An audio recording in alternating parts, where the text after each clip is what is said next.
Hello, friends. Welcome back. We are going to be starting on Chapter 3, the Karma Yoga, the path of action today. Hey, Lou, how are you? I'm very good. How are you today? Good, thanks. So, Karma Yoga is, we're going to be doing verse 1 through 7 today. And basically, it is the start of advice to us on how to achieve, how to go along the path of getting to be more peaceful, more successful, happier, and getting towards self-realization. Up to now, what we've learned is some of the parts that we needed to know to get to this point. Now he's actually going to start prescribing things to us as to what to do. So Karma Yoga is the way to get towards the self by doing action. As I explained in the last verse, sorry if I'm repeating it, but it bears repetition. In order to become peaceful and blissful, and therefore more successful, you become more successful if you're at peace. If your mind and intellect are at peace, your mind can focus better on whatever it is that you're doing. You become more productive, less energy is spent on that, and overall, everybody that is around you, including your employers and whoever's looking at your work, is much more impressed with what you're able to do with far less expenditure of energy. Right. In order to get there, you've got to get yourself more peaceful. Meditation is the way to get to peace, but you cannot meditate when you have a lot of thoughts inside your mind constantly bombarding you. And to get rid of those thoughts, you've got to get rid of your desires. And what we were saying before is that there are certain desires that are inherent in you that are big ones. Those you can't get rid of. Each one of us should actually focus to say, which are my biggest desires that I can't get rid of? Right. So a person may say, well, I have a desire for this sense object, right? This one, that's the hardest one for me. Cookies, yeah, I can get rid of those. I like them, but if I could fight the desire, I think that's an easy one for me to get rid of. Somebody else may say, no, cookies is my downfall. Right. Somebody else may say, no, money, power, wealth. This is my weakness. Whichever is the weakest one, put it aside. You're not going to be able to tackle that for now. Right. You may be able to lessen it. We can talk about that. But the ones that are easier, if you snip them off, start snipping off the smaller ones, you'll get much further ahead. So verse number 1, and I should say something that I meant to bring up in the last episode, but I remember now that I reminded myself to do it. That desires, in fact, you can't sit still. This is where Karma Yoga comes. And what in the first verse, Arjuna says, sorry if I'm getting confusing, because I'm trying to think about how best to explain this. Right. In the first verse, Arjuna asks Krishna why he should do why not just meditate? Why do the karma? His actual words are, if you consider knowledge, which is Sankhya Yoga, which was in chapter 2, superior to action, then why do you ask me to engage in this terrible action of war?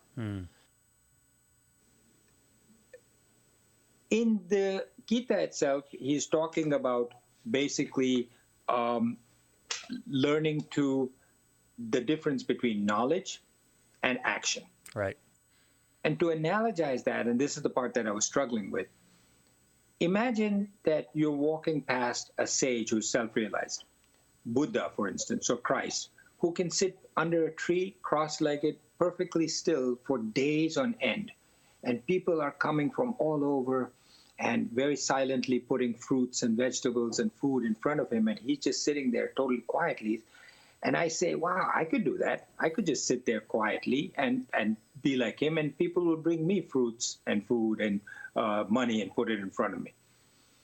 But the difference is, if I sat there next to him, while he's sitting perfectly still, content, at peace, and in bliss, not even bothered about everything that's in front of him, my eyes would keep opening, looking around me, and looking at all the things that need to be done. Right. Right? I would be saying, if I get a chance, I'm going to rake all those leaves away from the tree over there because it's making a big mess. Yeah. And I'm going to clean the dust that's over there. I'm going to do this. I'm going to do this. This is what happens with the mind and the desires. Even if you don't have desires, the mind is constantly rajasic. It wants to do things. So the rajas is the action part of it. Sattva is the complete calmness. Tamas is laziness. So the rajas part of me keeps saying, oh, what should I be doing? And that prevents me from meditating. So I'm sitting there next to this sadhu, this sage, trying to be like him. But the difference is, externally, I might be sitting perfectly still, but internally, my mind is going nonstop and is promoting to action. Yes. So in verse 2, he says, as though you are confusing me with your contradictory statements, therefore tell me one thing that if I were to follow, either karma or knowledge, Arjuna says to Krishna, with an apparently perplexing speech, you confuse, as it were, my understanding. Tell me with certainty that one way with which I may attain the highest. Arjuna is a soldier. He says, Krishna, look, you're confusing me. 1 minute you're telling me do karma yoga, 1 minute you're telling me do achieve knowledge. Which one should I do? Just tell me. Just do this. I'm a soldier. I need that.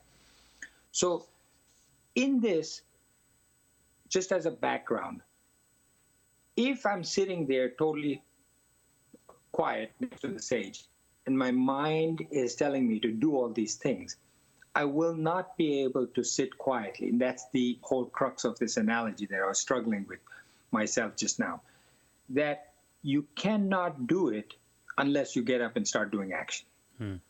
So Krishna's examples to him are going to tell him that you need to act before you can gain the knowledge.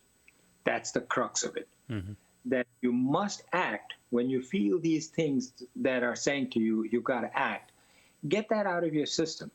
Get that out of your system, and then you can start to meditate, only then. So in this verse 2, he's saying, which should I do? Tell me first, should I do knowledge, or should I just gain knowledge, or should I do action? So what we're doing here is gaining knowledge.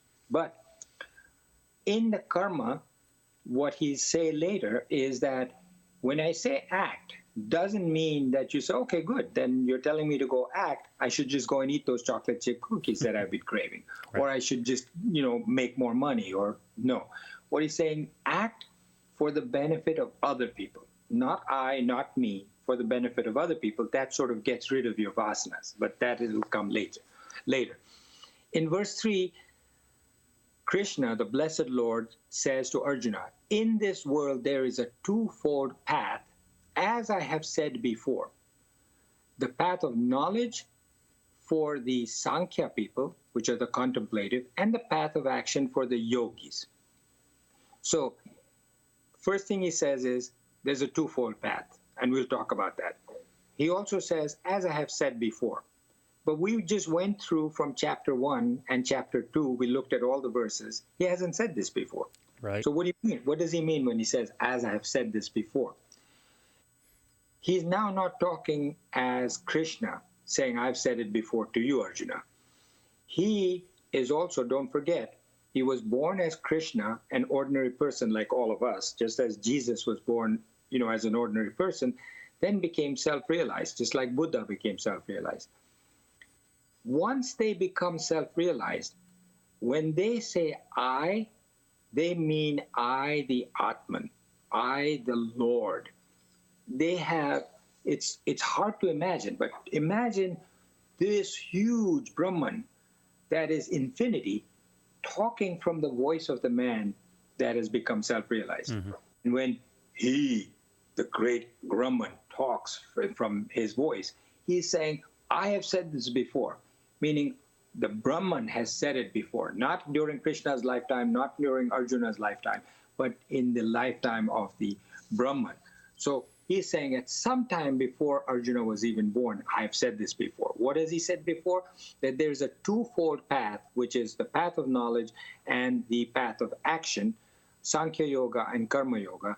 But the Sankhya Yoga, the path of knowledge, is for those people who are contemplative, that have gotten rid of much of their desires. And the path of action is for those people who have a lot of desires and who are more action-oriented. So he says Nishta means one path. So even though he's saying it's a twofold path, he's talking about one path. How can one path have two folds? That it's not like a division, a fork that says, I'm going this way, this way. That becomes two paths. So when he says one path, he doesn't mean like, one path on top of the other. Right. He means that the earlier part of the path is Karma Yoga, and the latter part is Sankhya Yoga. So the earlier path you do your duty, you do what is necessary to do for the community, for others, and as you keep doing that, you find that a lot of your desires just get burned because of the energy that you're expending in doing for others. Right. Hard to understand, hard to accept, but it's true. As you start doing without recognition of oneself, me, my, I, without any use for compensation in return, you're starting to burn your desires and you become more contemplative, you become more peaceful. And then the latter part of the path is wisdom. Then you can gain the knowledge, which gives you more peace. When you act on the greater good, you become more focused on the greater good as opposed to yourself. Correct. Yeah. And just by getting away from the focus of me, I, myself, you're becoming less selfish, and therefore you become more peaceful, and your desires lessen. So you become less reactive as that happens, and you become more contemplative. So, okay, we did all that. So right now, we are at verse 4, right. Chapter 3, which is that the state of enlightenment is also freedom from all action. In Sanskrit, it's called Naish Karmyam, meaning no action, no karma. So we see that there are a lot of self-realized people who basically do everything. They're everywhere.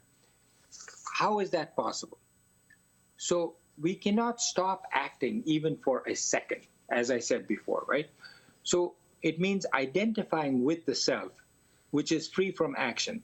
Actions are happening all around us, but not us. So imagine you're a lighthouse, and around you is a big hurricane storm. The lighthouse is absolutely still and solid in the middle. And that's how a person of self-realization is. He's absolutely still in the middle while there's action going on around him. So although actions are occurring from that sense of doership is not there.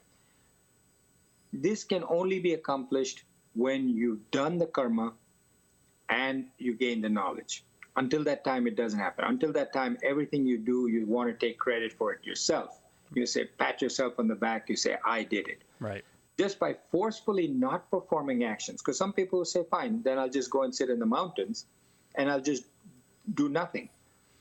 There's a story of a man, true story, who went to the Himalayas, and there was a small little rivulet coming down, which later becomes a big river. Next to that little rivulet, he saw a house, a thatched hut, and there was a sadhu in there dressed in orange clothes. And this person goes up there and starts talking to him in Hindi, broken Hindi, because he doesn't speak too well. And the person inside the hut says, are you more comfortable speaking in English? And he says, oh my God, you speak English? He says, fluently. Why? He says, well, I thought that if you're sitting by this rivulet in this hut, that you're probably not well-versed in English. He says, no, I went to universities, I was abroad, I lived in America, I lived in England, and came back here because I thought this is what I need to practice. And he said, well, how's it going for you? True story. And he said, I'm not happy. I'm thinking of coming back. So he said, what did you do? He says, I just gave up everything. I had all money, power, fame, everything. And I said, I need to get back to my roots. And so he says, I gave up everything and I came and I dressed in orange clothes and talked to some sadhus, and I decided I was going to give it. He says, but I'm not happy at all. I'm thinking of coming back. So by not performing action, by pretending that you're not doing it, right, you cannot achieve Naishkarmya. That's just you're just pretending.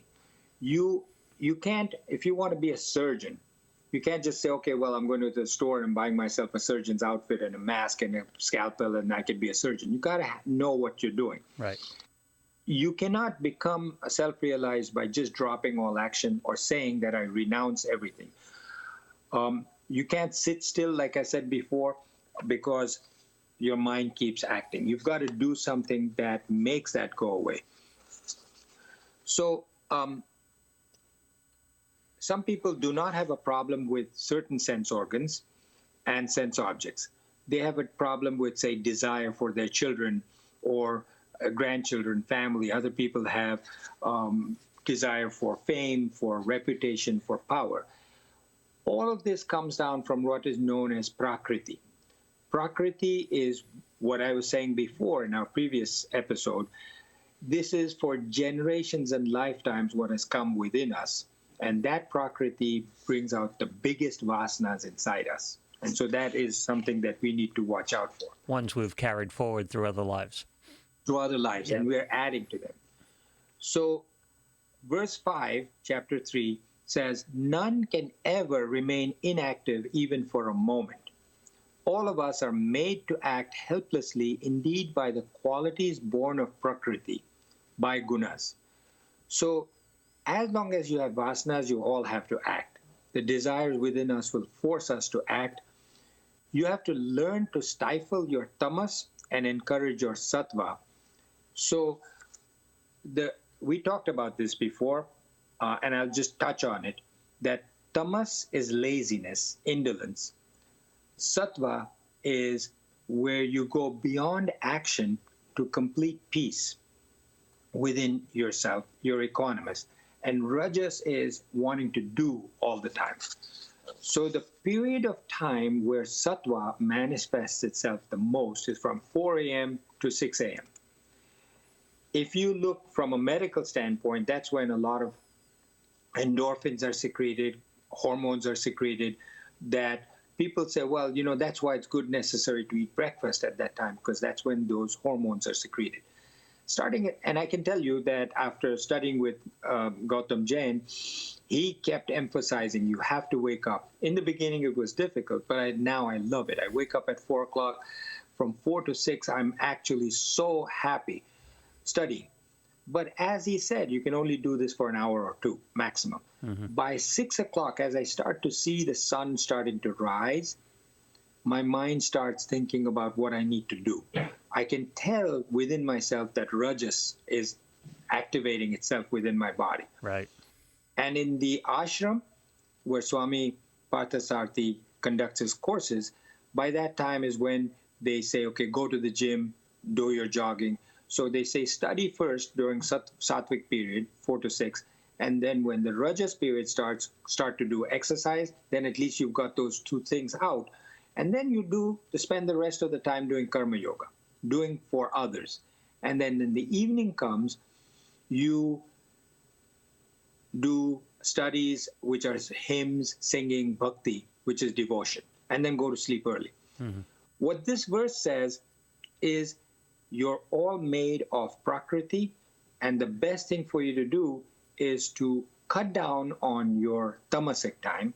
So if you stay awake till midnight, 1 o'clock, you're going to give yourself 6 hours or 7 hours of tamasic time.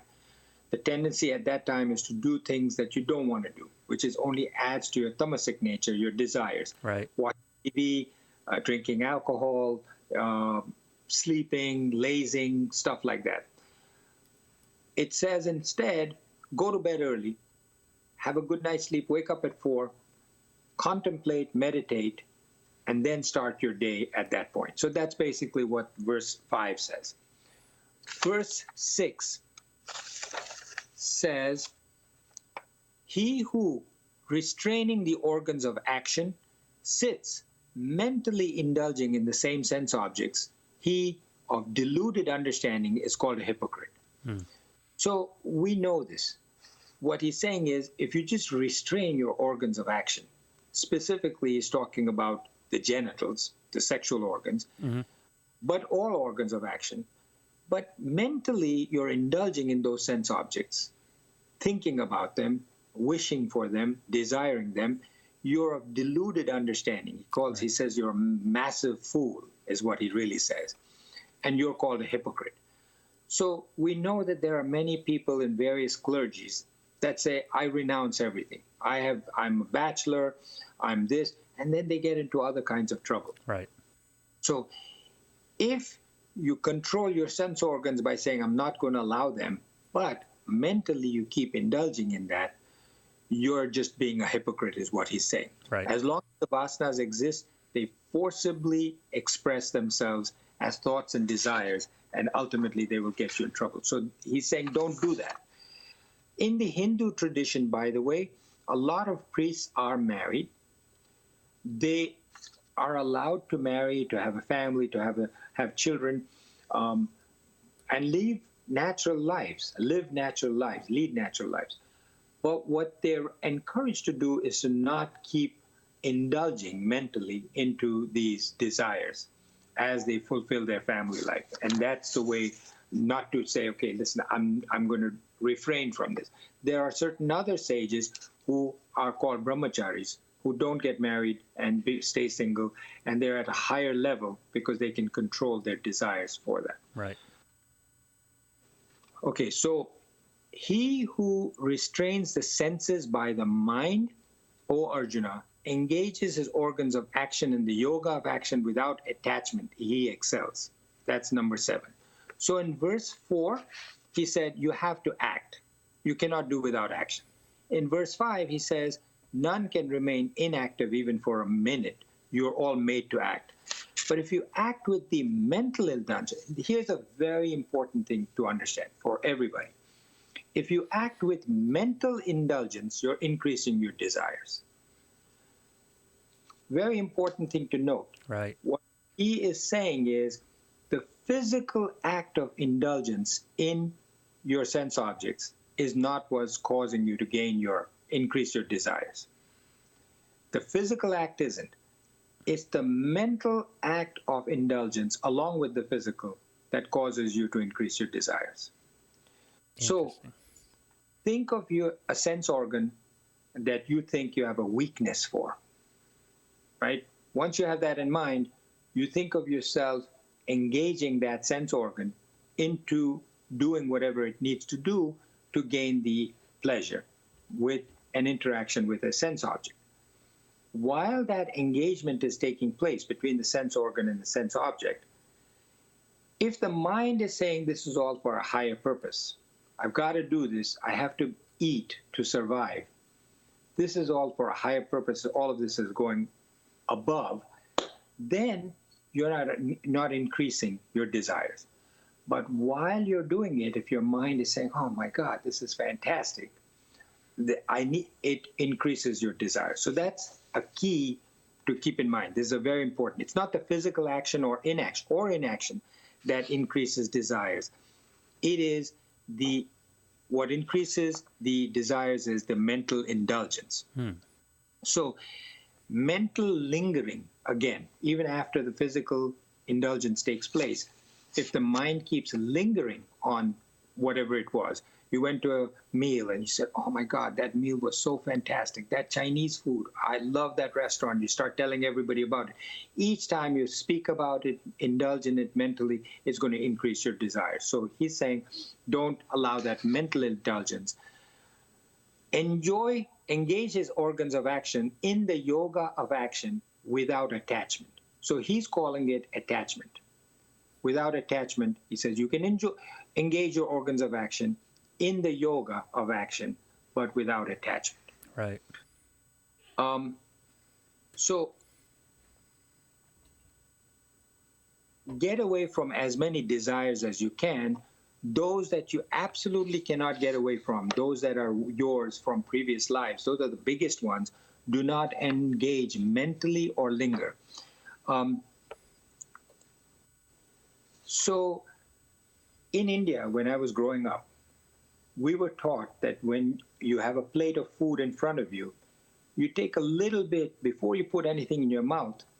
We ate with our hands. You wash your hand, right hand, and then you eat with your hand. But they also said your place where you kept your food was clean, neat. Everybody around you was, you don't fool around, you don't yap, and you don't do certain things. You follow certain things. Right. But the first thing to do is to offer this food, which is not for you, but for Brahman. Take a little piece of the rice, put it on the side of your plate, say a prayer, take a little bit of the vegetables, put it around your plate, all in a circle around the plate, and then offer it to the higher power, to Brahman, to the self, and say, this is for you. So as you're eating it, you're trying to minimize your indulgence, the mental indulgence in the pleasure of eating for yourself. So you're not saying it's for me, it's for I got so much pleasure out of it, even though it's delicious. As we said in chapter 2, you're not indulging in this pleasure, but saying it's for a higher power. You're giving it away. And when you do that, your desires lessen. So I hope I have not made it too much more confusing for you. These things can get a little confusing, and I apologize if my part in that made it worse. But thank you so much for listening, and thank you, Lou, for your support. And I'll hope to see you again next time. All right. If you're listening to our audio-only podcast, head on over to the Facebook page, The Gita Memoirs, and find the video podcast and interact with us. Leave a note, leave a message, talk to us, and we can have a discussion about this. Thank you so much.